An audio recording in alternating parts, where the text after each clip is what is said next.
Welcome to Door County, Wisconsin. Located in the northeastern part of the Badger State, Door County is a charming and picturesque destination, known for its natural beauty and quaint coastal communities. Bordered by Lake Michigan to the east and Green Bay to the west, the county boasts stunning waterfront views, pristine beaches, and vibrant fall foliage that draws visitors year-round.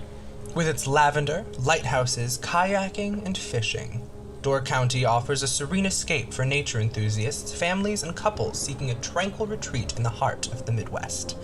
All that would change in 2019 when a string of gruesome murders shocked the quaint coastal county. This is the story of the Door County Key Killer, an unsolved string of serial killings claiming the lives of 7 residents and terrifying hundreds more. So, we invite you to join us as we take a look into these crimes, the people involved, and the theories as to who may have been behind the whole affair. Dearest listeners, welcome to Locked Door County.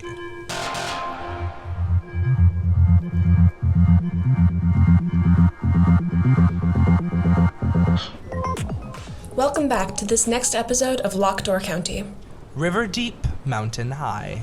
As promised, this episode is a double feature of sorts. As it features double the regular amount of murder. 2, to be specific. And since we're taking on double duty, we're going to jump right into the case and learn a thing or two about the night of October 18th. Friday, the 18th of October, would be the bloodiest night in the case when 2 apparent victims would crop up over 27 miles apart.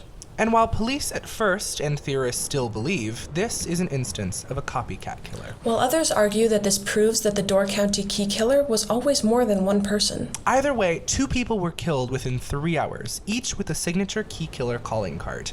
The issue is, there's a little more to it. Let's start with the police timeline. Don't worry, we'll give you a victim timeline later on this episode. At 10:33 p.m., police would get a phone call from Wilhelmina, or Billy, Smitten. Between muffled screams to her sister, Billy would explain to the police what had just happened. She would tell police this. Hello? Hey, someone just pushed a woman into her RV on the highway. I didn't see who it was, but she's jogging and someone pushed her. I think I just witnessed a murder. The victim in question, lawyer Christina Berg. Police would begin the investigation into this case immediately on arrival when they found a key ring pierced through her leggings, immediately proving their suspicion. Issue is that shortly after, at 11:14, police would get a phone call from a man out with his dog reporting a strange object in the water of a small creek 27 miles away. Police would arrive and meet the caller, Mr. Leonard Walsh, father of Janine Walsh from episode 1. who claims to have seen a strange object in the river. On closer inspection, police would find a trash bag, dyeing the surrounding waters red with blood. Agent Riviera would open the bag and discover this shocking scene. The shot and mutilated corpse of 17-year-old Maddox Rao. Police also immediately noted another detail at the scene. Maddox had a keyring pierced through his lips, sewing his mouth shut. As we brought up before, police immediately suspected one of these deaths was a copycat killer. The question follows, however, which one is? There were 2 thoughts that go into that decision. The first argues the placement of the keyring on the victim. The second, the connection to the other victims. Dr. Winehouse, for one, brought this up in their profile notes, debating which victim fit their bill the best. Their response? It was neither. Neither of them fit the profile. With victim number 1, Miss Berg, the keyring feels like an afterthought, a button. The ring was quickly and messily stabbed through the fabric of the leggings, very unlike the meticulous placement on the previous victims. Then again on victim 2, Mr. Rao, the placement seems more violent. In very few cases was the ring actually punctured through the skin. And even then, with a similar incident in the death of Dr. Hayes, it was only put through the lip once, while in this case, the ring seemed to have been screwed into his lips, binding them together. The scale of the fastening is exponential. Basically, Tina is seemingly too simple to have been the Door County Key Killer, but Maddox was almost too gory. And we'll get into that second school of thought a bit later on. To do so, we need to back up and learn a bit about our victims and their connections to the case. Let's start with Tina. Christina, or Tina Berg, was born in 1958 in Frankfort, Kentucky, but they soon moved to Chicago, then New York, and D.C. for their father's career. Wanting to be the son he never had, Tina went to pre-law at UVA before Harvard. Then they took a job at a brokerage firm in D.C., the now famed Primrose Holding. They immediately became a personal favorite to Julia von Hindenburg, and their career skyrocketed. Tina had a health scare in 2019 when they suffered a shock heart attack due to severe hypertension. They immediately began a journey to turn their health around and started running. Tina built her way up to a 5K a day, which she religiously stuck to. She was running her favorite trail the night of the murder. Maddox Rao, on the other hand, was born in 2002 to a wealthy family of Door County lifers, Addison and Pearl Rao. His father, Addison, was a former pastor who died a while prior after a short battle with cancer. Maddox was a generally popular football player with a history of violence following his father's diagnosis, which worsened to a bigger history of violence after his father's death. He had especially been known to target a few names we know: Dante, and by proxy Enrico Aganato, and Benjamin Charles. Yeah, he had some outdated beliefs. Beliefs that may have led to his death. So let's get into the timelines. Who first? Maddox. Tina died first. Tina was found first. My point. Fine. All right. At around 9:45 p.m., Tina would leave her hotel to go for her nightly run. I think we maybe need to start just a little bit earlier. All right, fine. Tina had 2 scheduled business meetings that day. At noon, she met with Nina Aganato to discuss her husband's testament, and then a phone call at 6 with one Mrs. Lindy Henderson to discuss her civil fraud case against an online retailer who scammed her out of a sweater. She then finished a brief and left her hotel at 9:45 for her nightly run. Around a half hour into the run, she would be seen alive for the last time before the accident by Janine Walsh and recurring star of the Loch Door County, Hetty Lynn Spackle. I was driving home from Daggerwood Diner, and I saw her out jogging along the freeway.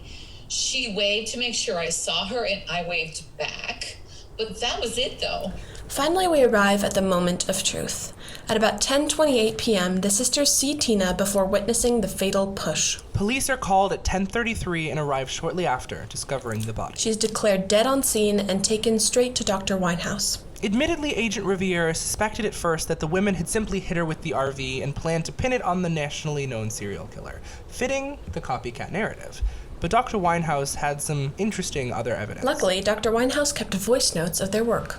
We got the blood tox report back, and it's concluded that she was drugged with Rohypnol. Note: left arm fractures seemingly predate the impact. I think this was a staged accident, and I think she was thrown under the RV, already unconscious. Another home run from Dr. Winehouse. So who had the motive to kill her, and who was in the area? Where did police go from here? All that and more to come. Plus the timeline of events in the Maddox Rao case after the break. Welcome back to this episode of Loch Door County. Before the break, we learned about the series of events in the first of today's murder. Now, let's get into the timeline events to the Maddox Rao case. Maddox left school after football practice at 7 p.m. before making his way to Daggerwood Diner with a small group of friends. This group included his teammate Matthew Angus and his girlfriend Virginia Lively. Other notable guests in the diner are Special Agent Thomas Tatler. And, as mentioned earlier, Hetty Lynn Spackle and Janine Walsh. As mentioned earlier, Maddox was not the most friendly towards the young couple of Dante Aganato and Benji Charles. Issue is, they were in the diner that night on a double date with Enrico and Rebecca Marlin, with Julia von Hindenburg and Harry Marlin at the bar top on the other side of the restaurant. On entering the restaurant, tensions immediately rose, and Dante and Benji both noted wanting to leave, but Enrico stopped them. I honestly think it was the stress, but I fully had it with Maddox's bullshit, so I refused to leave. But Enrico's worries shook out to be warranted as Maddox would, around 8:12, approach the booth with the double date and begin to verbally harass them. This would lead to, in Dr. Winehouse's words, an apparently well-deserved China. It was kind of hot, to be honest. Enrico explains it as follows. I am not going to apologize for defending my brother. I'm honestly more sorry I didn't do it sooner. As said, Enrico stood and decked the victim. Stunned and shocked, he would leave the table and return to his booth. Unsupportive of his bigotry, Virginia leaves at 8:22. On her way out, she apologizes to the group. She would tell the police this. The guy I knew was different when we met. I remember him being outgoing, funny, and caring. His parents raised him right. Narrow, but right. He didn't hate. He just didn't ever try to understand. When his dad died, he lost his light. He didn't just lose his father, which, would have been enough to ruin a guy, but he lost his hero. He lost his faith. So yeah, he got a bit meaner and bitter. I never saw him act on it until that night, so yeah, I left. Which I regret doing, because hell, maybe he'd be alive if I had it. Matthew and Maddox stay a while longer and presumably brood, but don't expressly say anything of note until Maddox again leaves the booth and does something extremely uncharacteristic: orders a milkshake. This is where things get interesting. Not only was it, As I said, massively uncharacteristic of Maddox to order a dessert, but especially a pink strawberry one. but as his mother later explained, strawberry milkshakes were his father's favorite dessert and a staple of his childhood. And before you ask us why we note the uncharacteristic nature of his choice, it was that detail that led waitress Mabel McKeith to bring it to the wrong table. A detail that would go unnoticed until Rebecca returned from the restroom. She handed the shake back to the waitress, who then finally brought it back to Maddox. Before Maddox could finish his milkshake, Matthew would leave. His reasoning to leave, a text from his girlfriend inviting him over. He would leave at 8:50. Woof. This next hour is where things get murky. Maddox, about 10 minutes after finishing his drink, would approach the waitress, Mabel McKeith, to ask if he had gotten something strange on accident. He said he felt nauseous. She told him it was just a strawberry milkshake and left him be.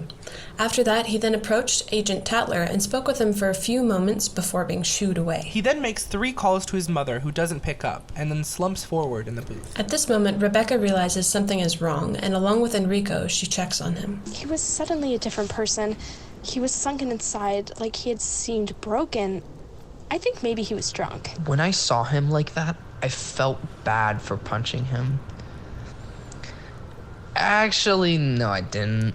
Rebecca and Enrico decide to bring him back to her place to sleep it off. He thanks them and seemingly apologizes. They exit the diner at 9:32. This is the last time he is seen alive on camera. The 3 arrive back at the Marlin residence and drop him off at 9:50 before leaving themselves at 10:10 to go drop Enrico back at the hotel where he was staying. Maddox makes 2 calls at 10:02 and 10:06, both to his mother, neither of which she picks up. At 11:14, police get the call about the bag in the river and find his corpse.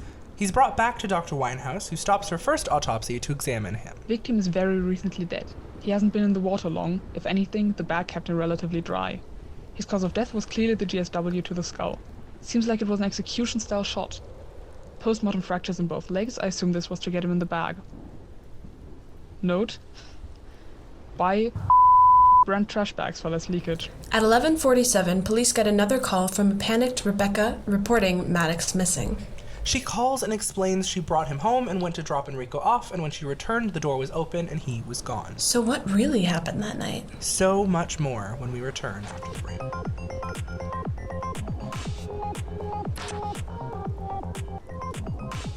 Welcome back to this double feature episode of Locked Door County. Before the break, we went over the timeline of events the night of both murders. Police quickly investigated the Smitten sisters. While the timeline shows Tina was unconscious before her collision, Wilhelmina insists that she saw Tina alive before the crash.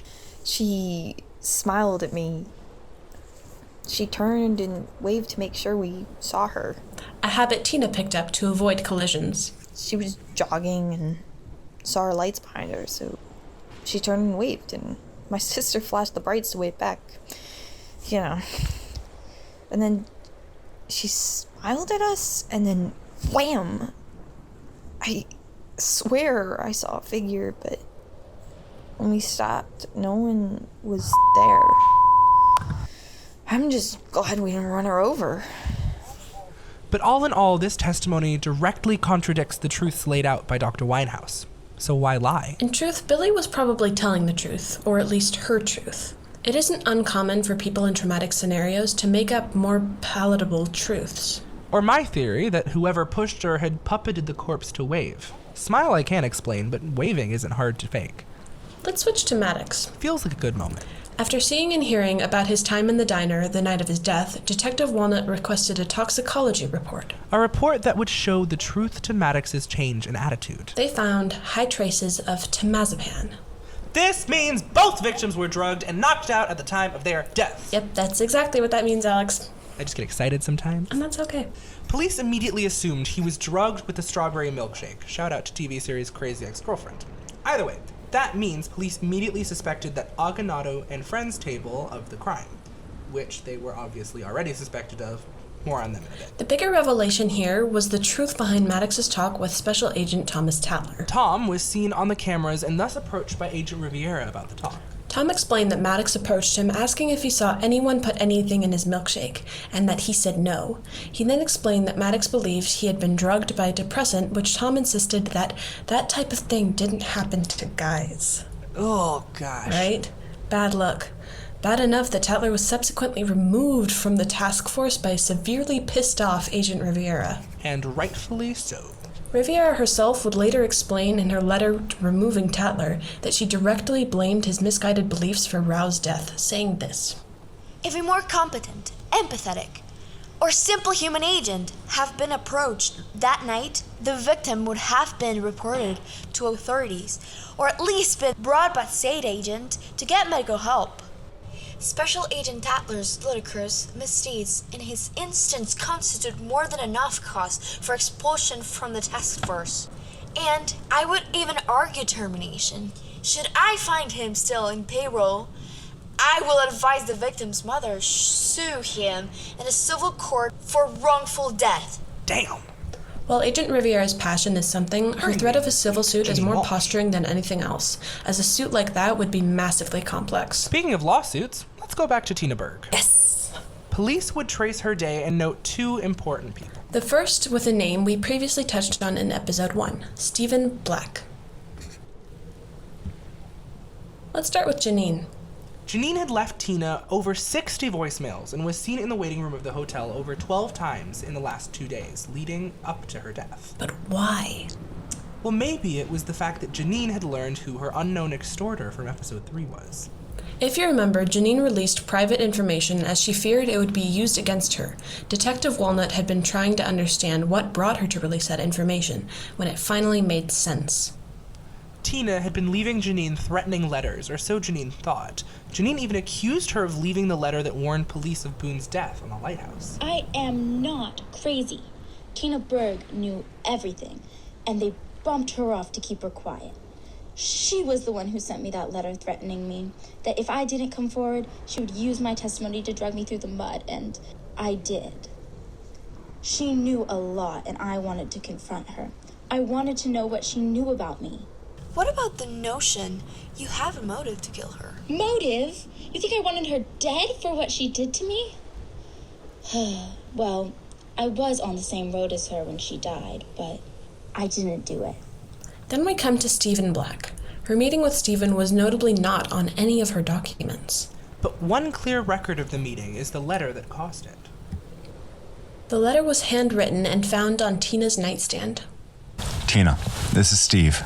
Did you see what happened to Letty? First Andy, Jackie, now Letty. This is getting out of hand. You know what's going on. You know who's doing this, and you know what they want. You can stop this madness. I'm scared for my own safety, Tina. Please, do something.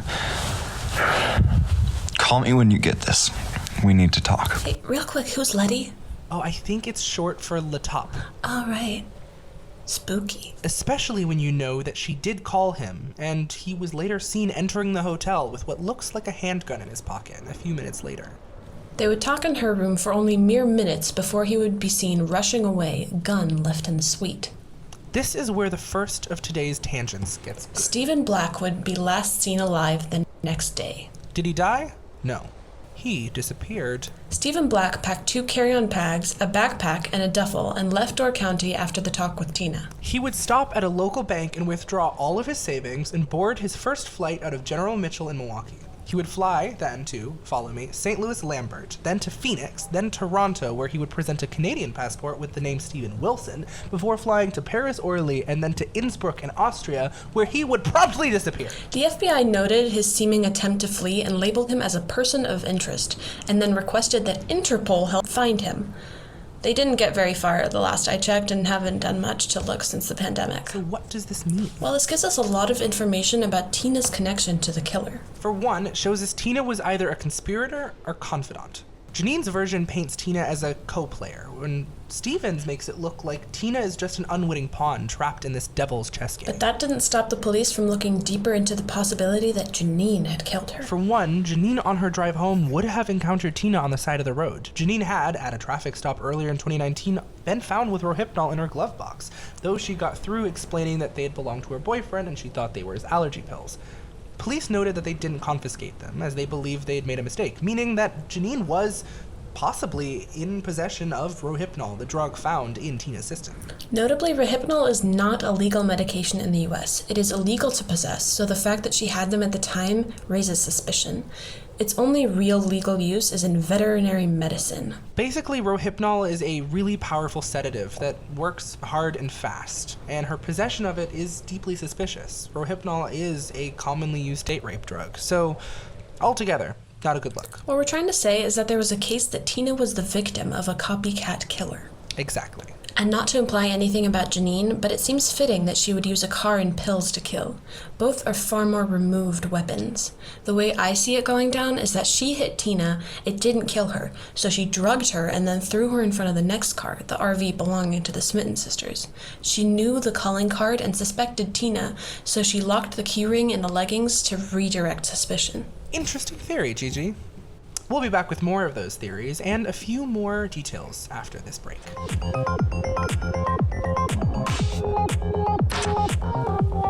Welcome back to this double feature episode of Locked Door County. This week we're looking into the murders of lawyer and possible conspirator Tina Berg and high school senior Maddox Rao. Before the break, we learned more about Tina, so let's get back with Maddox. Let's be honest, Maddox was not a fan of the gays. Not one bit.